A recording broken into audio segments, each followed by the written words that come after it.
It is the SEC Football Hour. It is episode 12. I'm Chase Robinson. That is Chris Lee. And Chris, it's game week. I mean, we've been talking and talking, getting ready for the season. We've talked through things exhaustively, and now in just a matter of really hours now, we'll see our first SEC game Thursday night, and we'll have one Friday night, and then all day Saturday we get football. So, Chris, it is finally college football season. Well, not only is it college football season, but we actually get some good games week one. Sometimes Yeah. week one is just a dog, and you got maybe two good games.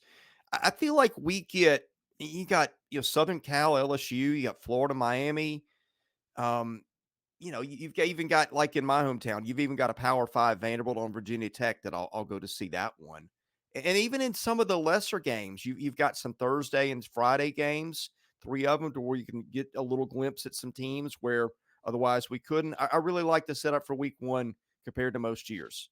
I do too. It's going to be fun. We're going to dive right into it. We'll talk extensively about Texas A&M Notre Dame coming up as Olin Buchanan from TexAgs will join us a little bit later on in the show. A lot to get to today, but first let's talk about our friends at BetOnline, the world's most trusted betting platform and your number one source for everything football. From preseason NFL to college kickoff, BetOnline has every stat, every matchup, and even live odds and spreads while the games are being played.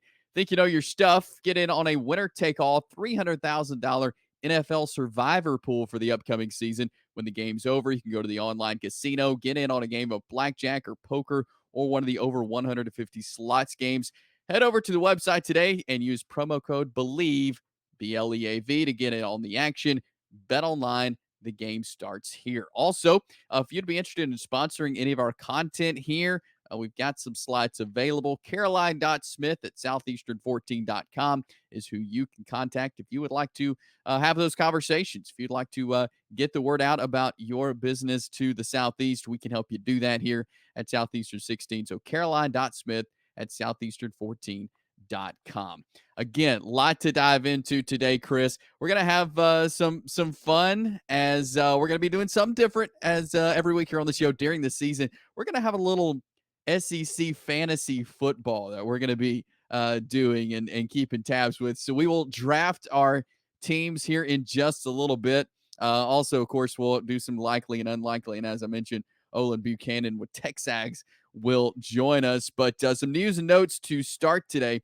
It's taken a little longer than I thought, but the SEC has finally released what the protocol, the procedures for what the tiebreaker will be. Now, Chris, we're in a new era. No divisions in the SEC, so it's just going to be the top two teams in the SEC will play for the SEC championship. What's interesting though is I'm and we'll talk more about this in a minute, but I feel like we could have several teams that could be up there towards the top. So here's what the SEC has laid out, as they say, in the event of a tie between teams competing for a place in the conference championship. So the first thing will be head-to-head head-to-head competition among the tied teams.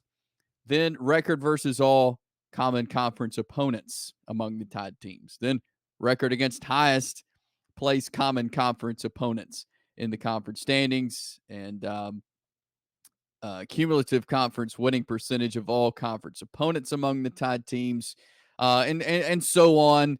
Your thoughts as you look at this, Chris, on how they've laid this tiebreaker procedure out?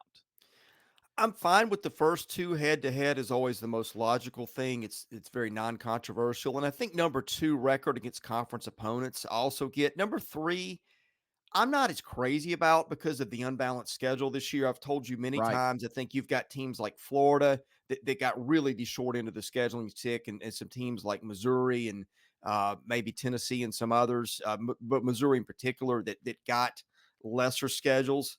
So I feel like that could get a little bit distorted.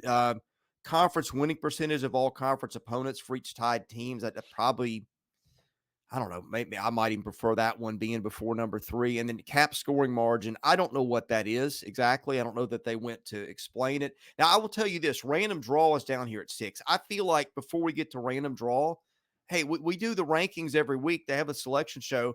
At some point, why don't you just take the the highest ranked team among the tied teams. That would make Yeah. more sense to me than a coin flip, and maybe even more sense to me than some other things ahead of them. Yeah, this is interesting, and I know they wanted to go through every scenario, but yeah, 3 on is an interesting order. But my question to you, Chris, and I'm interested in this: how far here in year 1 with these rules, with the new with no divisions, top 2 going to the SEC championship, how far down this list do you think they have to go? I mean, we've kind of said all along, we've got 9 teams we feel like are playoff contenders in the SEC.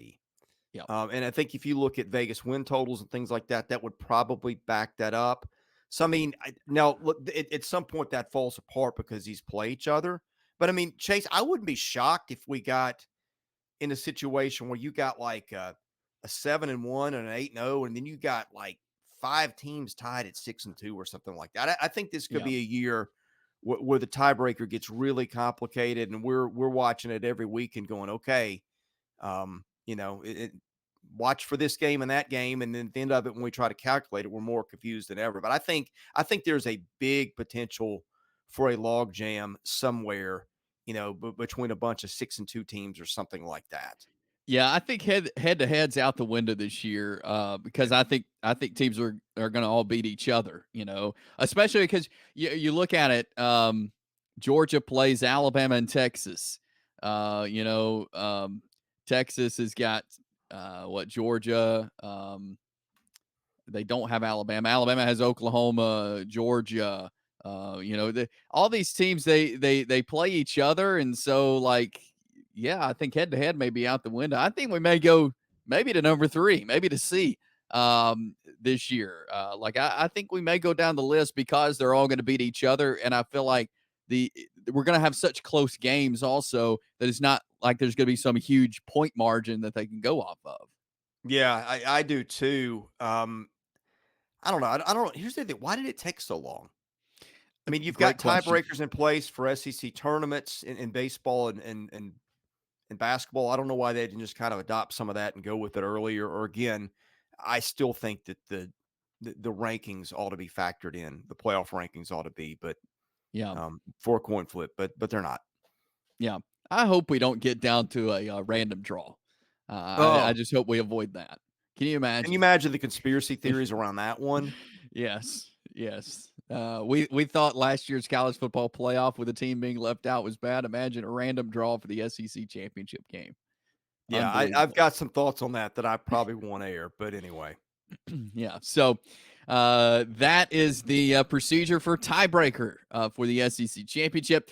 And I don't think we'll have to wait very long before we see some of that in action coming up this year. But yeah, a little bizarre that it didn't come out to Friday, I think is when they Yeah. Friday of last week when they released that. I thought it could have been out by SEC Media Days, but I guess they were hard at work getting that together. So that's some SEC news and notes for you here on game week for SEC football, week 1 of the college football season. So something we're going to do fun every week is a little SEC fantasy football between the two of us.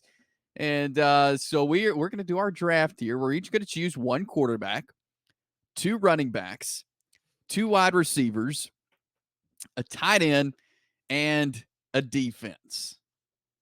And so let's see, Chris, I'm going to let you go first. Well, We'll, I we'll have a draft order question. Would you like to okay. do it like a snake draft where one of us picks first, the next guy gets 2 picks, and then the last guy gets the third gets the next pick, and just repeat that, or would you just rather alternate? Let's just alternate. Okay. It's easier for Um, my brain to do. I I've got if you're gonna let me go first, and I appreciate that. I've got Yes. my first pick queued up. It's gonna be Luther Burden. Luther, what? That's a good pick. So Chris takes Luther Burden. So that is the first name off the list from the wide receiver position. So Chris now has one of his wide receivers. I also am going to go with a receiver first, and I'm going to go. I'm going to go Deion Burks. This Oh, may not be a flashy pick, but I have a lot of faith in Oklahoma and Deion Burks. So I'm going to go Burks first. Call me crazy. I thought it when you said receiver, I thought I knew what you were going to do. Okay. Hmm.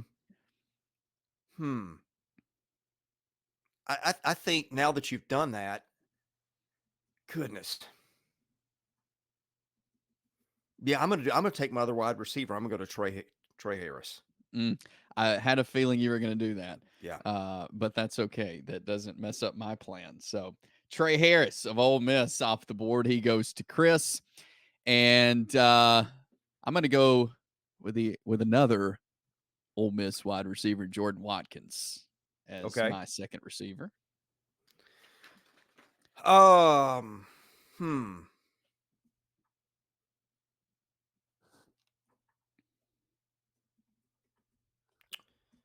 I think I'm choosing between two guys here, and boy, I'm having a hard time.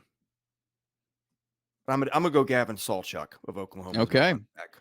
so you're going to go Gavin Sawchuck. I think that's a really good get there. So Gavin Sawchuck off the board. He goes to Chris. I'm going to go running back, and I'm going to go um, Justice Haynes from Alabama. Okay. I think that is a high risk, high reward pick, Yes. but that could really pay off. Okay, I'm debating between a couple guys, but I think I'm gonna go ahead and take my quarterback here. Okay. Give me Jaxson Dart.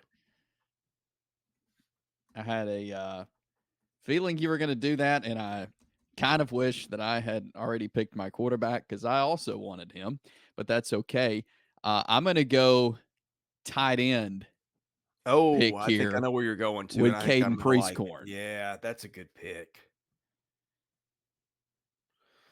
Okay. Boy,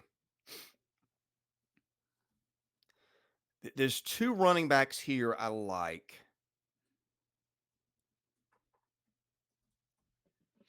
but I'm not sure if one of them's even gonna play week one. So give me Dylan Sampson of Tennessee. Okay. Another good pick. I like that. And I was Uh, debating between him and Sawchuck just for yeah.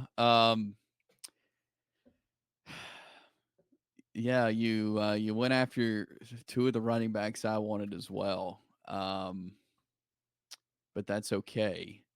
Um, I'm gonna go quarterback here, and I'm gonna go Jalen Milroe.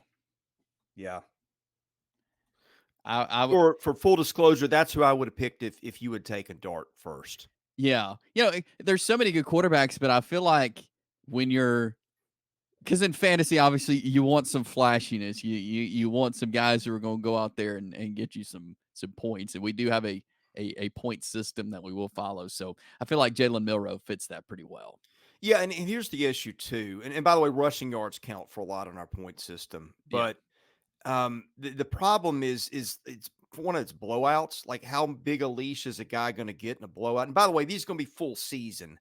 We will have week to week. We can make a couple of changes, but it's going to be point totals over a full season. That kind of evens out the bye week stuff, and we don't have to mess with that. But I feel like that, and just like some of the younger guys, like Nico was a Yep. guy I thought about taking, but you know, first year guy, Jackson Arnold, another Yeah. guy I thought about it. I feel like we took maybe the two safest guys, although Quinn Ewers have an argument, but again, I think Arch Manning is going to get a lot of playing time. So I think we took the right two quarterbacks between us.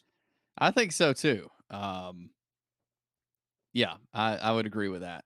And in fact, Um, you may have gotten to better pick a quarterback, and here's why. I feel like Dart's going to sit in some of these blowouts, and I feel like yeah, Alabama's schedule being so tough, they've got a lot riding. So you may have gotten, even though you picked Milroe after I took Dart, that might have been the smarter pick. that's a good that's good. Are you up now? Yeah, and I'm going to go ahead and take my defense. I'll take Georgia. O- Okay, that's a solid pick there. Can never go wrong with that. I'm going to go running back, and I'm going to go Jarquez Hunter. Oh, I forgot about him. I don't know why. I think because he doesn't catch a lot of passes, maybe. Although Yeah, we're not in a PPR league, but like Sawchuck and Sampson, these guys, they go to rack up more receiving yards. But that was one. He was on my list a little further down. But I mean, that's running back this year's going to be a crapshoot. It really is. I think so too. But I like Jarquez Hunter. I think he's going to be fun to watch.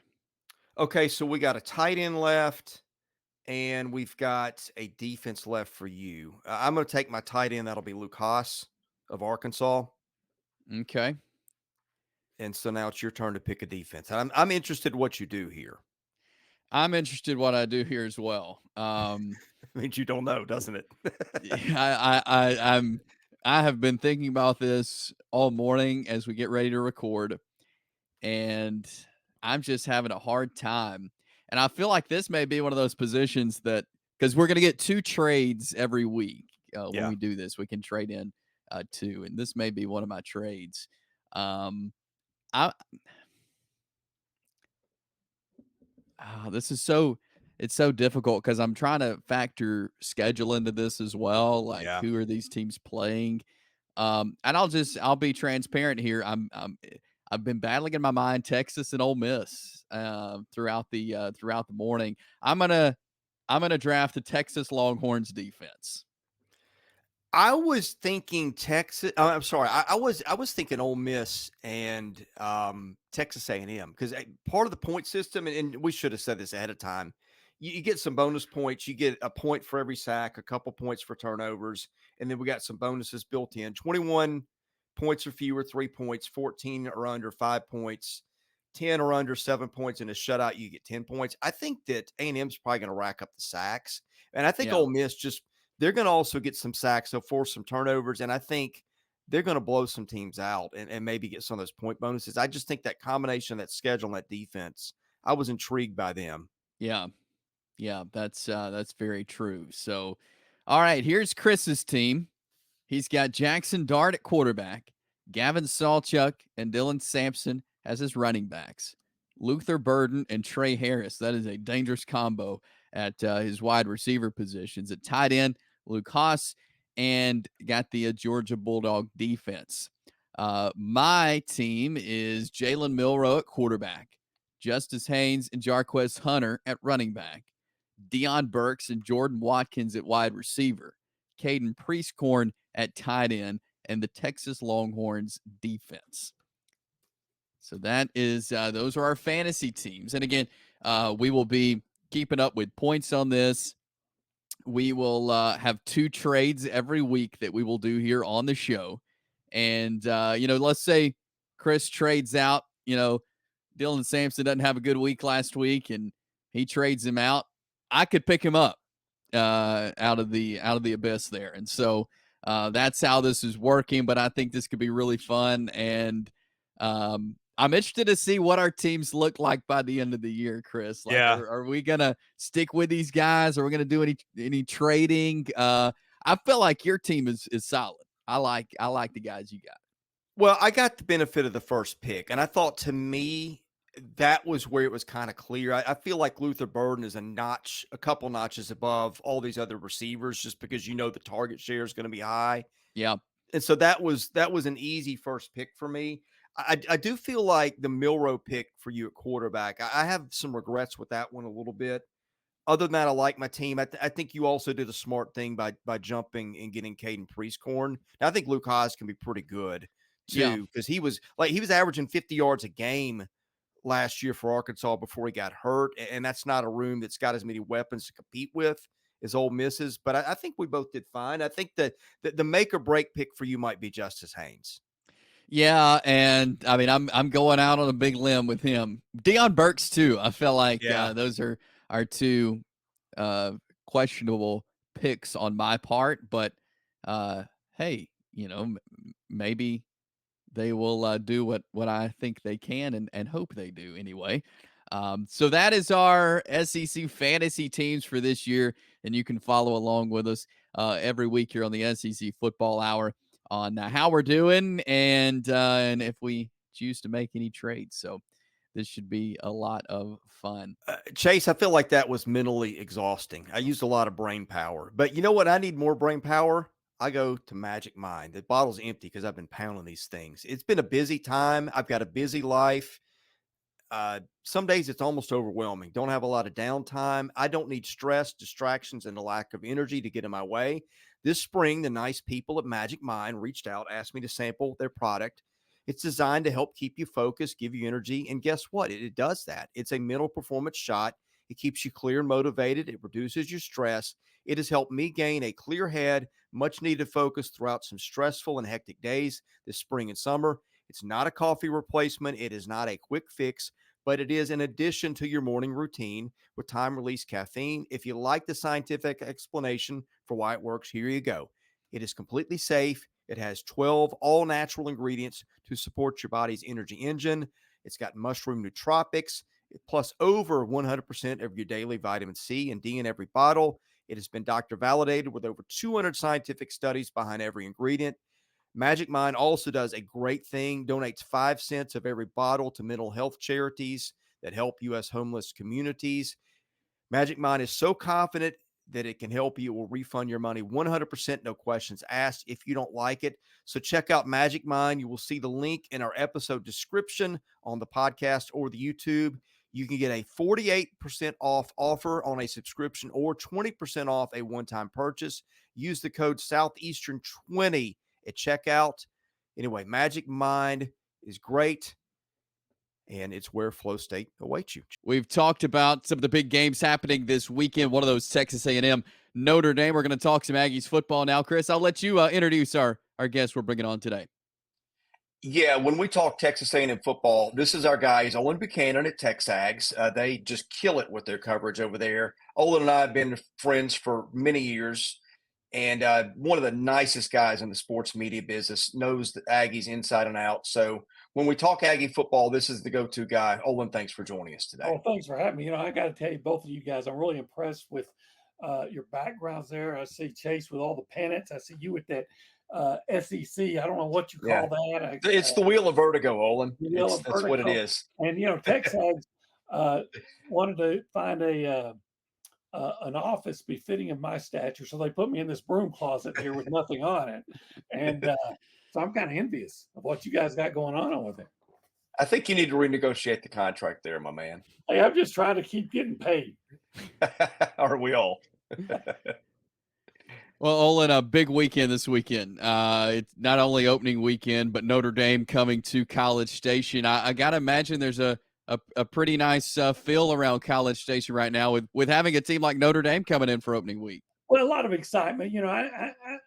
I know this is the case all over the SEC, right? Season opening, there's always going to be a crazy anticipation for that and what could be after what had been, and you get all excited about it. Hey, this is our year, and all. So you're going to have that anyway. But when you bring in the Fighting Irish come to town, and maybe they're elite, maybe they're not, but the name is always that mystique is real. So whenever you have a team like Notre Dame coming into town, and they're going to open the season with them, and then game days coming, and all the things go with it. Well, heck yeah, it's a big weekend in College Station. Olin, we talked a lot before the podcast about the culture change and just some things that are different. How dramatic has the shift been from Jimbo Fisher to Mike Elko? Well, it's hard to say because it really doesn't matter if the shift in wins and losses doesn't change. But I'll say this, there's a feel, right? Go out to practice, and I feel like it's not just Mike, it's Mike's staff. It seems like it feels like guys are coaching harder. I'm hearing a lot less profanity. I'll say that, and seeing a lot more teaching and a lot less yelling. Not saying that there wasn't that also, because coaches do get frustrated sometimes and let the players know about it. But I felt like I heard a lot less of that. That's neither good nor bad. It's just a different style, I think, of coaching. I do believe that there's more accountability I know that from talking to players, current and former players, that there were times when I would say last year and maybe in previous years, some guys got away with being really lax about strength and conditioning, and when they were supposed to be there, that's out. That's out the window now. Brought in Tommy Moffitt, formerly of LSU. He was strength and conditioning coaches for 3 different national championship coaches at LSU, and he's come in here and they have some expectations. And if you're not willing to do everything you can to meet those expectations, they told some guys then you can go find a place elsewhere to go, and they did. But you got the feeling that the guys here maybe before, and I don't want to completely trash Jimbo because he had some good years here, but maybe the last couple of years you got to a feeling that there might be more image than substance. Yeah. And I think you're getting the feeling, now we'll see, but there's at least a feeling that maybe there's more substance than image. And when it comes to this year's team, Connor Wegman at quarterback had the foot injury last year. Just from what you're hearing, what you've seen, where is he at? I mean, should Aggie fans be excited about Connor Wegman leading this offense? Oh, absolutely. Look, he's 100%. He's ready to go. In the spring, he was still limping a little bit, but he's sufficiently recovered. He's ready to go. Look, if Connor Wegman hadn't gotten hurt, Jimbo Fisher's probably still your coach here, and that's just fact. He's most of us feel like that he's the best quarterback A&M will have had since Johnny Manziel. Now, that's not necessarily a high standard. Kellen Mond had some couple of good years, and Trevor Knight came in here and played pretty well. But beyond that, Kenny Hill had a really nice half of the season. But beyond that, there's been some issues at quarterback. So Connor, when he's healthy, I was looking at it, the games that he started and finished, and keep in mind these are more than half of them were as a true freshman.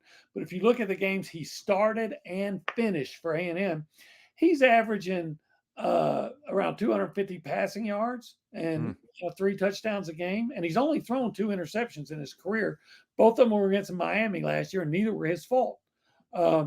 So, if you project that over a 12 or 13 game season, he projects to be a 3,000 plus passer with 30 touchdowns and again, only a few interceptions. And golly, A&M will take it if you can reduce that interceptions total right there. That doesn't guarantee that he's going to throw for 300 or 3,000 yards, but I think he's a guy that absolutely can do that and more if they keep him healthy. He has great accuracy, and he doesn't mind throwing the ball downfield. And he's not going to make anybody confuse him with Jaxson Dart or some of the better running quarterbacks, but he runs well enough to extend drives. Oh, and I look at their skill guys, and they got a lot of good players. They got Daniels and Moss at running back. You got Moose Muhammad. You got Noah Thomas, Ja'Day Walker. You got the transfer, Cyrus Allen, Jabri Barber. I see a lot of guys there. What I want to know is at the end of the year, who has stood out? Like who leads them in rushing, and maybe who are their top 2 or 3 pass catchers? Yeah, those are great questions because that's I think receiver is one of the biggest question marks that A&M has this year. Look, Le'Veon Moss was projected to be the starting running back. He's pretty good. Now they did the committee last year, and they're still going to. But like I said, Le'Veon's going to be the starting running back. But Reuben Owens was expected to have a really big, be a big factor, a huge role in the offense. He's got big play potential. He's lost for the year with a foot injury, so that's a significant loss. And there's no 2 way around it. You've got to own that. Look, that hurts. That's a guy that you could give the ball to, and he can go 70 yards. You can hit him in the flat. He can catch it, make somebody miss, and make a big play. Le'Veon has made big plays, I think, but I think his longest run so far has been 36 yards. He's a big, powerful guy who's nimble. He can avoid tackles. I can remember him spinning out of what should have been a 3-yard loss on a 4th and 1 against Arkansas last year and got the first down. So he's more nimble than you might think, but he's more of a power back. And Amari Daniels is a guy who actually led the team in rushing last year and had a 75-yard run against Auburn. So, he's got something to take too. they're not bad at running back by any means, but they'd rather have Reuben around. There's no doubt about that. As far as the receivers go, they have a lot of guys that have had great moments, but they don't have anybody that's had a great season. And that's the big question now, or the big concern. Do they have a number one receiver? You know, an Earl Bennett. Remember that guy? Yeah. You need a big play. That's who you went to. You know, Georgia had A.J. Green. Alabama's had a ton of them. And LSU had a couple of them last year. But you have that number one receiver that the defense, you know, they're going to have to be a little bit preoccupied with him and worried about him. They don't have that guy yet. Mike Elko didn't identify. He said he thought he had that number one guy. Didn't identify him, but we think he's referring to Noah Thomas, a 6'6", 200-pound guy who's gotten stronger. And he needed to, but he's got a great, what they call catch radius. I guess that means if it's high, he can go up and get it. And he's had some nice games, but he had some injury issues last year. Ja'Day Walker was a pleasant surprise last year. And, you know, you mentioned Moose. Moose has made spectacular plays, but Moose has never been a starter. Is Moose going to, and he may not be because Cyrus Allen has looked so good this August. But if Moose can come in and prove that he can be a consistent player, he could turn into a weapon.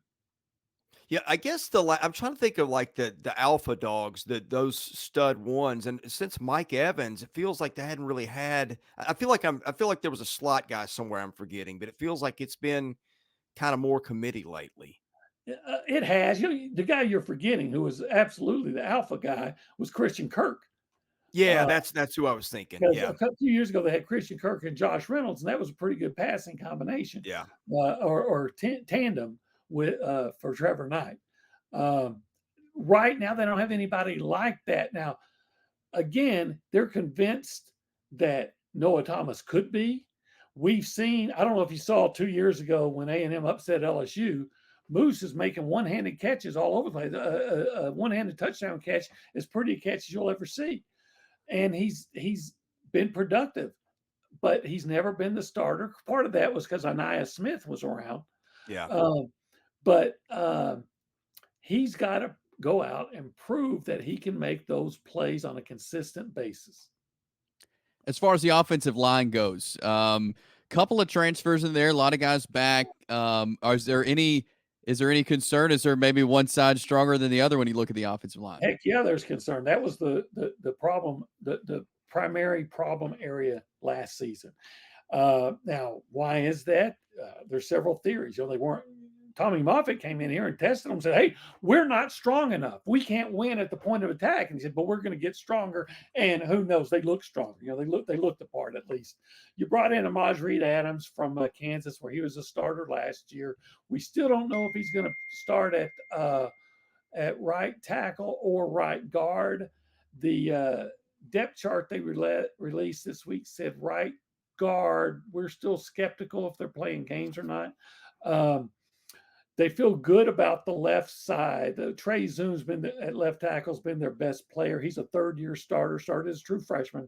And they're moving Chase Pasantes to left guard, which is his natural position. Last year, he started as a true freshman at right tackle. And that's just not fair, usually, to ask a true freshman to play in a grown man's league in the SEC against a grown man, typically defensive end, that was also a high-ranked recruit, but has had a couple of years to develop. So he had some growing pains, but now he's grown. He's a really strong kid, and he's at the position that he's supposed to play. So there's some feelings that he should be better there. But the right side is Amaj Adams going to play tackle. If not, you got either Reuben Fothery or Demetrius Crownover, two really big guys that have had some moments, but once again, throughout their career have been inconsistent. And center, we think it's Mark Naboo, who started about 12 games at guard last year and one game at center, but they brought in, and I'm going to butcher the name, I'm probably getting it wrong, Koli Faui from Utah, where he was a starter last year.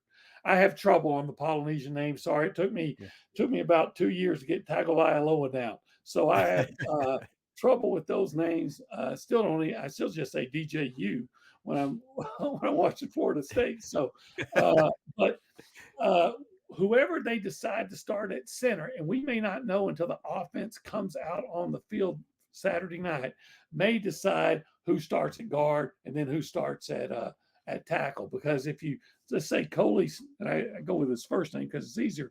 If Coley starts at center, I wouldn't be surprised if Naboo ends up at guard and then Reed Adams out at tackle. So I guess what I'm getting at is, hey, they're still juggling things. Got to get better though. Have to get better. All right, I'm going to throw you another pronunciation question. This time we're going to the defensive side of the ball, and this guy is going to main name. Is it Nick Scourton or Scorton from Purdue? Scorton. Just Scorton. think Okay. with him, maybe the A&M defense will score a ton. Who knows? You know, he's well, and he's a local kid. He's from Bryan High. He came out of Bryan, Texas, 2 years ago. He's still only 19. Maybe his birthday might be today. He might turn 20 today. But he came out of Bryan High when Mike Elko was the defensive coordinator here. And he weighed 220. And Elko really liked him, but he said, son, I just don't know that you're going to be big enough to play defensive end in the SEC. So he goes up to Purdue, works his butt off. Actually, not off, because he got up to 280 and led the Big Ten last year in sacks. So he's coming home. And man, he throughout, practice, but throughout practice, he certainly looks the part. A big guy, very agile, strong, everything you want in a defensive lineman. By the way, let me say this. He had 10 sacks last year.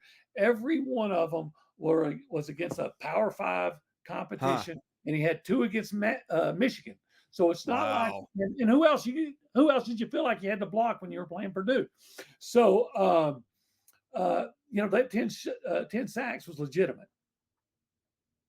And with Mike Elko being the defensive guy that he is, what are we going to see what we saw a couple of years ago when he was a defensive coordinator? Is that kind of what they're leaning to, what the defense will look like? Yeah, I think so. I think this could be one of the better A&M defenses, definitely one of the better A&M defensive lines. Look, Shamar, I got to get my Shamar straight. Shamar Turner was an all-SEC guy as playing out of position at end last year at 270. They got him bulked up to about 295. He's moving inside where he should be. Got you 6 sacks, and he can get you an inside pass rush. Shamar Turner, I'm sorry, see, I'm already messing up. Shamar Stewart is a guy with incredible physical ability. 6'5", 290. I saw him with my own eyes run down a New Mexico wide receiver in the backfield on a reverse. Grabbed the face mask, unfortunately, so it didn't show up, but it just showed the kind of ability and athleticism he had, but he still only had a sack and a half last year. They think that he's going to be a breakout guy this year, and then probably a 5-star guy last year. DJ Hicks will probably be the starter at the other tackle position. So they feel like the defensive line could be among the best in the country, but they've got to replace a departed All-American, Edgerrin Cooper, now with the Green Bay Packers.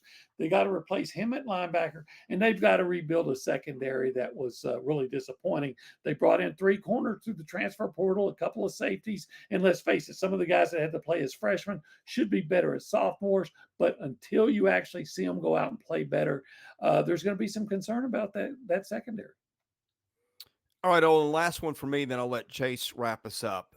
Biggest strength for this team, biggest point of concern going into the opener. Yeah, just what I've talked about. This biggest strength, that defensive line. Yeah. And by the way, Notre Dame's offensive line, if you believe their scouting report, I think they've got 6 combined starts of that offensive line. You lost one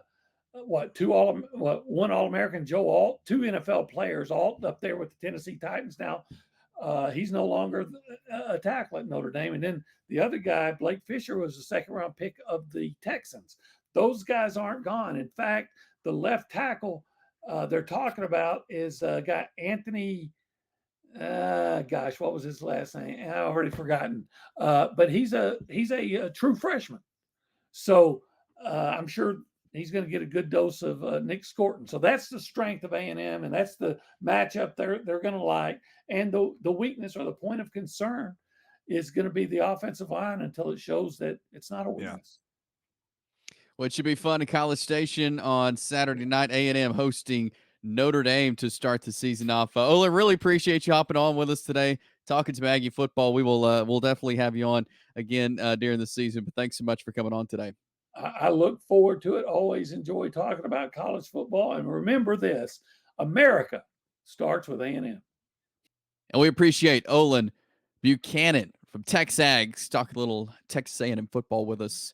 Again, should be an exciting weekend there at Kyle Field and College Station as the Aggies host Notre Dame in their Week 1 matchup. All right, we're going to roll with a little Who Said This now, as each of us will give a quote from a current or former SEC football coach, and the other will guess it. All right, Chris, I'll let you go first. What's your quote for this week? Chase, I don't think this is going to be hard, but it was just too good not to use. And so we're going to do it today. And here's the quote.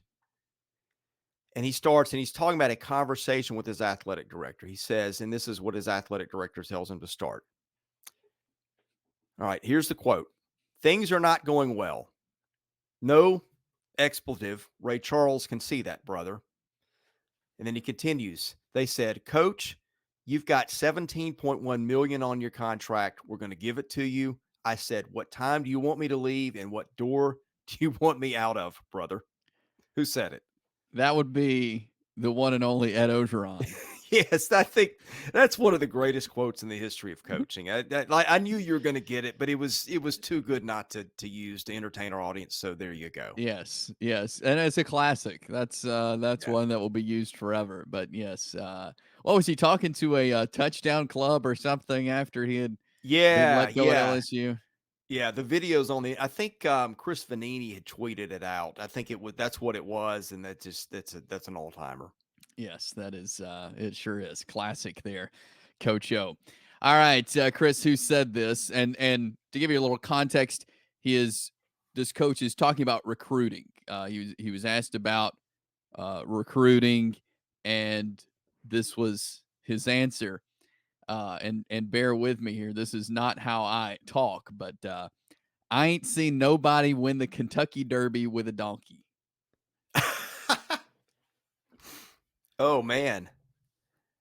Wow. Huh.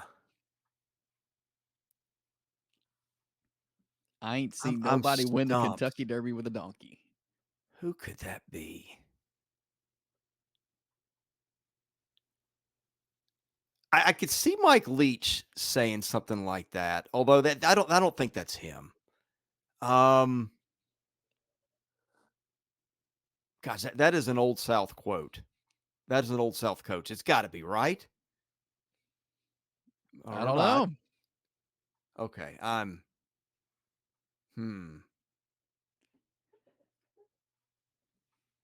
looking off to my right to get an idea here.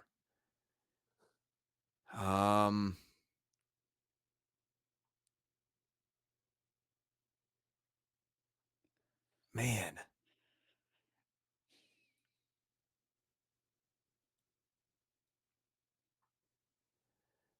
Oh, Chase, I'm completely stumped here.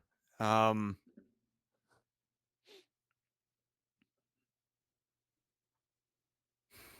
I tell you who it is, you'll be like, yeah. Okay. Oh, I'm just drawing a blank here. Steve Spurrier. It's not him, but I'm not going to delay this any longer. No. So I actually had this quote chosen before we went to Texas A&M angle, but it was Jimbo Fisher. Oh, really? Okay. Yes. When asked about recruiting in a press conference, he said, "I ain't seen nobody win the Kentucky Derby with a donkey." That's good. I should have thought about that one, but I feel like he's got that country twang to him, that country dialect, and so there are very few SEC coaches that I feel like would say something like that, but he definitely was one of those to me. So that's some who said this here on Game Week. All right, likely or unlikely, our final segment of the show. We will pitch out a couple of scenarios, and we'll say if they're likely or unlikely. So I'll go first. Here's my first one, Chris. Likely or unlikely, Graham Mertz throws for at least 370 yards versus Miami. Ooh, wow. That's a big number. It is a big number. I feel like it's got to be. I don't. Did Graham Mertz throw for 370 against anybody last year? There was a couple times he was around 370. Yeah. Okay, I'm still gonna go no. Okay. You must be thinking they're gonna light that secondary up. Yeah. But still, I think that number may be too high. I think he may get to the threes, but yeah, that may be a little high. Lost his biggest target to the NFL, but he's got a good one with Eugene Wilson. So yeah. So I would probably go unlikely on my own scenario, but I thought I would just throw that out there. I mean, I think he could have a big game. I don't know if that big, but I think because I think it's going to be a fascinating, fantastic game. Yeah, I do too. And I think Graham Mertz could show out a little bit. I really do. I hope he does. I hope I'm wrong. Yeah, I do too. That'd be great. So, all right, Chris, what's the scenario from you? Okay. Since you did a game prop, I'll give you a game prop. The over-under on LSU USC is 64.5. Likely or unlikely they go over the total. Both teams got new defensive coordinators. Blake Baker coming on LSU. Yeah. I mean, it feels like they kind of can't be worse than last year with Harold Perkins and some of those guys. But I mean, these are two offenses that can score. I'm intrigued by how you answer this one. Yeah, that's tough. You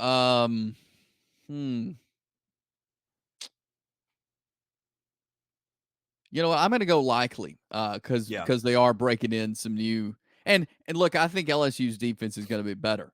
I don't think they're going to be the best in the SEC by any means. I think they've still got some work to do. They got brought in some good personnel, but look, they're starting from the bottom up. I feel like as far as defense, and so I still don't think they're just going to be world beaters. And so I'm going to go.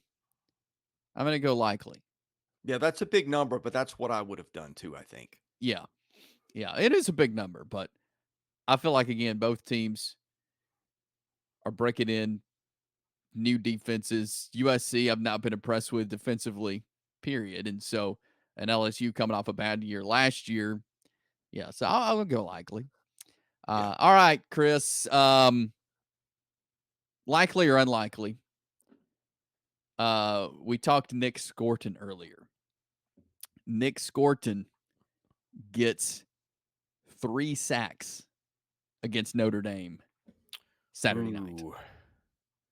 3's a big number. I'm going to go unlikely, but it could happen. Yeah. I think I'd set that number more around a sack and a half, maybe. Okay. Just because, I mean, like if you get a sack and a half every game, you got 18 sacks at the end of the year. Now, I know they got offensive line troubles. I don't know how A&M schemes that up. If they'll go against the left tackle, they'll put them on the other end. But that feels aggressive. Yeah, I did go very aggressive in my scenarios today, but I actually think that look, and I know he's not going to get 3 every game. That's not gonna work. But I feel like he's gonna light him up Saturday night. And Olin gave me a little more confidence when he was talking about the Notre Dame offensive line and how they don't have many starts among the group there, and so that gave me a little more confidence in saying that I think Nick Scorton's going to light him up. Well, you spotted me a lot with both those there, but I think that the interesting thing about it, you got high expectations for both those players in those games, and I think that's interesting. I do, yeah. I'm looking forward to seeing what they can do for sure. So, all right, Chris, what's another scenario from you? Okay, the SEC's got 16 games in week 1 because there's no SEC on SEC action. Here's your, you think likely or unlikely the SEC will land at least 14 wins in week 1. Now I'll tell you where they're underdogs. Vanderbilt is a 13.5 point underdog to Virginia Tech. And I feel like, Florida's a slight underdog to Miami in the Swamp. I think those are the only 2 games where SEC teams are underdogs. Correct me if I'm wrong here. I think so, yeah. Unless they've got Notre Dame. I know some services may have Notre Dame a favorite. The Over computers A&M. like Notre Dame over A&M, but the services like A&M to win that by 2 or Okay. 3 points. And you also some other close ones just to help you out here. I think Southern Cal SU's last I looked about a 6-point game. That's on a neutral field. And I think that's mostly it. South Carolina Old Dominion, that's like about a 20-point number. Some of these are blowouts. See if there's anything else in here interesting. Georgia Clemson, I could squint and tell you how, but I think that's what a 13, 14-point line. So so the SEC only has to lose 2 of those. I'll go likely. They only Okay. lose 2, 14 wins on the week. And Now, most like Vanderbilt would be the obvious one. Who would you go next? probably Florida. Yeah, I probably would too. I think But you that's gonna can't be a lose any more toss-up. after that. Right, So, yeah. And who knows? I mean, there may be a surprise, but I'm going to say SEC wins 14. yeah. I think like that's that. where I would have gone too. Yeah, I like that. That's a good scenario. So that is some likely and unlikely. That is episode 12 of the SEC Football Hour. Again, we appreciate Olin and Buchanan for joining us to talk some Texas A&M football. Appreciate you for hanging out with us as it is game week, and we will have you covered as always with all things SEC. So if you have not subscribed to our channel here, go ahead and subscribe, like this video, and we're going to keep you covered with SEC football all season long. And we're so glad that that you are watching and that you and join us here on the Football Hour. We got you covered with baseball and basketball as well year round on top of all the football content we have. We do this show in conjunction with all the rest of the videos we have, whether it's game predictions, previews, whatever it is, we have it for you here on Southeastern 16. For Chris Lee, I'm Chase Robinson. This is the SEC Football Hour, and as always, brought to you by BetOnline.